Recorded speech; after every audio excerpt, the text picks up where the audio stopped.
Sujith Das IPS Malappuram ജില്ലയിൽ SP ആയി വന്നതിന് ശേഷം ഈ മലപ്പുറം ജില്ലക്കുണ്ടായ പോലീസിൽ ഈ ഡാൻസ് ഓഫ് സംഘത്തെ ഉപയോഗിച്ചുകൊണ്ട് വലിയൊരു ക്രിമിനൽ സംഘം പോലീസിൽ രൂപപ്പെടുകയാണ്. അവരുടെ ജോലി മയക്കുമരുന്ന് കച്ചവടം. മയക്കുമരുന്ന് അവർ തന്നെ ഇറക്കുമതി ചെയ്യുന്നു, അത് വിൽക്കാൻ ആളുകളെ ഏൽപ്പിക്കുന്നു. അവരിൽ നിന്ന് തന്നെ ഇരകളെ കണ്ടെത്തി കേസിൽ കൊടുക്കാൻ അപരാധികളോടൊപ്പം അപരാധികളുടെ എണ്ണം തികഞ്ഞില്ലെങ്കിൽ നിരപരാധികളെ കേസിൽ ബുക്ക് ചെയ്യുന്നു. എത്ര എണ്ണം സർക്കാർ ഉദ്യോഗസ്ഥൻ ജാമ്യം നിൽക്കേണ്ട പല കേസുകളിലും. കാരണം റിക്കവറി നടത്തുമ്പോൾ തഹസിൽദാർ ഉൾപ്പെടെയുള്ള ഉദ്യോഗസ്ഥന്മാരുടെ സാന്നിധ്യത്തിൽ വേണം ഇത് റെക്കോർഡ് ചെയ്യാൻ. ആ റെക്കോർഡ് ചെയ്ത പല കേസുകളിലും ഈ പറയുന്ന റവന്യൂ ഉദ്യോഗസ്ഥന്മാർ ആ സ്പോട്ടിലില്ല. പക്ഷേ അവരെ കൊണ്ട് സ്റ്റേറ്റ്മെന്റ് എഴുതി ഒപ്പിടിച്ച് വാങ്ങിയിരിക്കുന്നു. അവരുടെ സാന്നിധ്യത്തിലാണ് ഈ മയക്കുമരുന്ന് പിടികൂടിയിട്ടുള്ളത് എന്ന്. പക്ഷേ അവരുടെ ടവർ ലൊക്കേഷൻ ആ സമയത്ത് പരിശോധിച്ചാൽ ഈ പറയുന്ന തിരൂര് താനൂര് പാലത്തിൻ്റെ ചോട്ടിലൊന്നും ഈ വില്ലേജ് ഓഫീസറും ഈ പറയുന്ന താലൂക്ക് ഉദ്യോഗസ്ഥരൊന്നും ആ സ്ഥലത്തില്ല. അന്വേഷണം വരുമ്പോൾ വരിയായിട്ട് വരാൻ പോവുകയാണ്. നിരപരാധികളെ ജയിലിൽ തള്ളിയ കേസുകൾ സത്യസന്ധമായി അന്വേഷിക്കുകയാണെങ്കിൽ ആ കേസ് ഈ സാധാരണ മനുഷ്യരെ കുടുക്കി ജയിലിലടച്ച ഉദ്യോഗസ്ഥന്മാർ ജയിലിലേക്ക് പോകും. ഒരു പ്രപഞ്ച സത്യം പോലെ ഈ തെളിവുകൾ ഇവിടെ കിടക്കുക. പക്ഷേ അന്വേഷണം വഴിതിരിച്ചു വിടുന്നു. ഒരു ജില്ലയാകെ ക്രിമിനലുകൾ അല്ലേ? എന്താ ബഹുമാനപ്പെട്ട മുഖ്യമന്ത്രി പറഞ്ഞത്? മലപ്പുറം ജില്ല ക്രിമിനലുകളുടെ നാട് അല്ലേ? ഉദ്ദേശിച്ചത് അതാണെങ്കിൽ പോലും ബഹുമാനപ്പെട്ട മുഖ്യമന്ത്രി നിങ്ങൾ മനസ്സിലാക്കണം, ഇവിടെ 10-25% അല്ലാത്ത മതസ്ഥരും ഈ ജില്ലയിൽ ജീവിക്കുന്നുണ്ട്.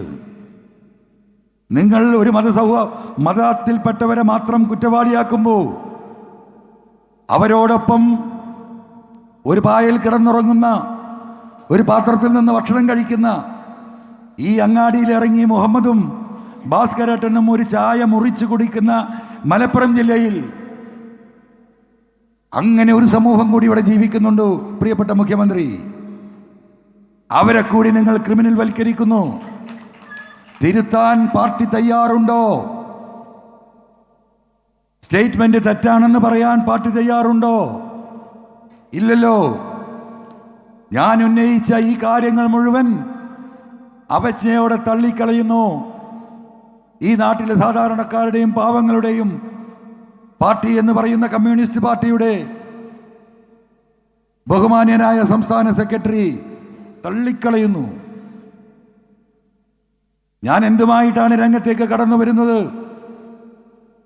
ഈ നാട്ടിലെ സാധാരണക്കാരായ പൊതുപ്രവർത്തകർക്ക്, സഖാക്കൾക്ക് ഈ വിഷയങ്ങളിൽ ഇടപെടാൻ കഴിയുന്നില്ല. പോലീസ് സ്റ്റേഷനുകളിൽ മിക്കതും അപരവൽക്കരിക്കപ്പെട്ടിരിക്കുന്നു. പൊതുപ്രവർത്തകരെ അപമാനപ്പെടുത്തുന്ന സംസ്കാരം അത് പോലീസ് സ്റ്റേഷനിൽ മാത്രമല്ല, വില്ലേജ് ഓഫീസിലും പഞ്ചായത്ത് ഓഫീസിലും ആശുപത്രികളിലും ഈ പറയുന്ന സർക്കാരിൻ്റെ സകല ഓഫീസുകളിലും പൊതുപ്രവർത്തകരെ അടുപ്പിക്കേണ്ടെന്ന കഴിഞ്ഞ 8 വർഷക്കാലത്തെ പിണറായി നയം എന്താക്കി മാറ്റി? അഴിമതിയുടെ കൂത്തരങ്ങായി മാറി കേരളത്തിൻ്റെ സർക്കാർ ഓഫീസുകളിൽ മിക്കതും. പണം കൊടുക്കാതെ ഒരു റെസീറ്റ് പോലും ലഭ്യമാകാത്ത അവസ്ഥയിലേക്ക് കേരളം എത്തിക്കഴിഞ്ഞു. അറസ്റ്റ് ചെയ്യപ്പെടുന്ന റവന്യൂ ഉദ്യോഗസ്ഥന്മാരിൽ നിന്ന് വിജിലൻസുകാർ തലകറങ്ങി വീഴുകയാണ്. ബെഡ് പൊക്കി നോക്കിയാൽ അതിൻ്റെ അടിയിൽ പണം, അടുക്കളയിലെ പാത്രങ്ങൾ എടുത്താൽ അതിൻ്റെ ഉള്ളിൽ ലക്ഷങ്ങൾ, അലമാര തുറന്നു നോക്കിയാൽ കോടിക്കണക്കിന് രൂപയുടെ സ്വർണ്ണാഭരണങ്ങൾ. ആരുടെ കയ്യിലാ? വില്ലേജ് ഓഫീസർമാരുടെ കയ്യിൽ. അപ്പൊ പിന്നെ അവിടുന്ന് അങ്ങോട്ട് പറയേണ്ടതുണ്ടോ? പാവപ്പെട്ട ഒരു സാധു 4 സെന്റ് ഭൂമി ഈ പറയുന്ന ലൈഫ് പദ്ധതിയിൽ 4 കൊട്ട മണ്ണിടാൻ ചെന്നാൽ ഒരു കാലത്തും പെർമിഷൻ കൊടുക്കൂല. നടന്ന് ചെരുപ്പ് തേയുക അല്ലാതെ വേറൊരു വഴിയില്ല. എന്നാലോ നിങ്ങളൊക്കെ ഈ ടാറിട്ട റോട്ടിലൂടെ പോകുമ്പോൾ 100 കണക്കിന് ഏക്കർ ഭൂമികൾ മണ്ണിട്ട് നിരത്താൻ യാതൊരു പ്രയാസവുമില്ല.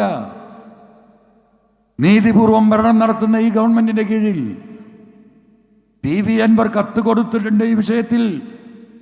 ഒരു വട്ടമല്ല, പലവട്ടം.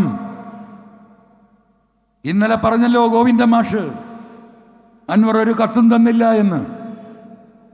ഞാൻ കഴിഞ്ഞ 1.25 മാസമായി പറഞ്ഞുകൊണ്ടിരിക്കുന്നു, AKG സെന്ററിൽ ഞാൻ കൊടുത്ത കത്തുകൾ ബൈൻഡ് ചെയ്താൽ ഒരു നോവലിനെക്കാളും ഉണ്ടാകുമെന്ന് ആവർത്തിച്ച് ഈ ഒന്നിച്ചില്ല മാസം പറഞ്ഞപ്പോഴും മാഷ് പറഞ്ഞില്ല അൻവർ ഒരു കത്തും തന്നില്ല എന്ന്. ഇപ്പതാ 2 ദിവസം മുമ്പ് പറയാ അൻവർ അങ്ങനെ ഒരു കത്തും തന്നിട്ടില്ല. ഇനിയിപ്പോൾ ഞാൻ എന്ത് ചെയ്യും? AKG സെന്ററിൻ്റെ അളമാര പോയി കുത്തിത്തുറന്ന് ഈ ഫയലുമായി ജനങ്ങളുടെ മുന്നിലേക്ക് വരാൻ സാധിക്കുമോ? ഒരു പരിധി വേണ്ടേ കളവ് പറയുന്നതിന്? ഞാൻ തന്നില്ലായിരുന്നെങ്കിൽ മുൻകൂട്ടി എന്തുകൊണ്ട് നിങ്ങൾ പറഞ്ഞില്ല? എന്തേ ഇപ്പൊ പറയുന്നു? അതാണ് രീതി. എനിക്കെൻ്റെ പ്രിയപ്പെട്ട സഖാക്കളോട് പറയാനുള്ളത്, നിങ്ങൾ മനസ്സിലാക്കണം. നിങ്ങൾക്ക് വേണ്ടി പോരാട്ടത്തിന് ഇറങ്ങിയതാ ഞാൻ. നിങ്ങളോടൊപ്പം കഴിഞ്ഞ 8 വർഷം ഞാൻ എങ്ങനെ ജീവിച്ചു എന്നറിയുന്നവരാണ് കേരളത്തിലെ ഓരോ കമ്മ്യൂണിസ്റ്റ് പ്രവർത്തകനും. ഇഞ്ചോടിഞ്ച് നിങ്ങളോടൊപ്പം നിന്ന് ആ പാർട്ടിയുടെ നിലനിൽപ്പിനും പോരാട്ടത്തിനും കലവറയില്ലാതെ പിന്തുണ നൽകി 10,000-കണക്കിന് ശത്രുക്കളെ നേടി ആ പാർട്ടിക്കൊപ്പം നിന്നവരാണ് PV അൻവർ. എൻ്റെ സ്വാർത്ഥമായ ഒരു കാര്യത്തിന് കേരളത്തിലെ ഏതെങ്കിലും ഒരു വില്ലേജ് ഓഫീസറെ PV അൻവറിന്റെ കാര്യത്തിന് PV അൻവർ വിളിച്ചു എന്ന് ഏതെങ്കിലും ഒരു വില്ലേജ് ഓഫീസർ സാക്ഷ്യപ്പെടുത്താൻ തയ്യാറുണ്ടെങ്കിൽ നിങ്ങൾ അന്വേഷിക്കണം സഖാക്കളെ. നിങ്ങൾ ഈ സമൂഹത്തിൽ അനുഭവിക്കുന്ന ഈ പ്രയാസങ്ങൾ, അതിന് മറുപടിയില്ലാതെ, അതിന് പരിഹാരമില്ലാത്ത നിലപാടുകൾ ഈ പാർട്ടി സ്വീകരിച്ചപ്പോൾ, ഈ ഗവൺമെന്റ് സ്വീകരിച്ചപ്പോൾ പാർട്ടിയുടെ സീമകൾ ലംഘിച്ചുകൊണ്ട് ഈ നാട്ടിലെ ജനങ്ങളോട് വിളിച്ചു പറയേണ്ടി വന്ന ഗതികേടിന്റെ ഉടമയാണ് PV അൻവർ. ആ അൻവറിനെയാണ് ഈ പറയുന്ന മുഖ്യമന്ത്രിയും ഈ പറയുന്ന പാർട്ടി സെക്രട്ടറിയും പടിക്ക് പുറത്താക്കിയത്. പാർട്ടി പറഞ്ഞതനുസരിച്ചില്ല. പാർട്ടി പറഞ്ഞതെന്താ അനുസരിക്കാത്തത്? ഞാൻ പരസ്യ പ്രസ്താവനകൾ നടത്തിയപ്പോൾ പാർട്ടി നിർത്തണമെന്ന് അഭ്യർത്ഥിച്ചു. ഞാൻ നിർത്തിയല്ലോ. ഞാൻ ഫേസ്ബുക്കിൽ പോസ്റ്റ് ഇട്ടു, പാർട്ടിക്ക് ഞാൻ കീഴ്പ്പെടുന്നു, പൊതുവായിട്ടുള്ള ഒരു പ്രസ്താവനയും ഞാൻ നടത്തില്ല.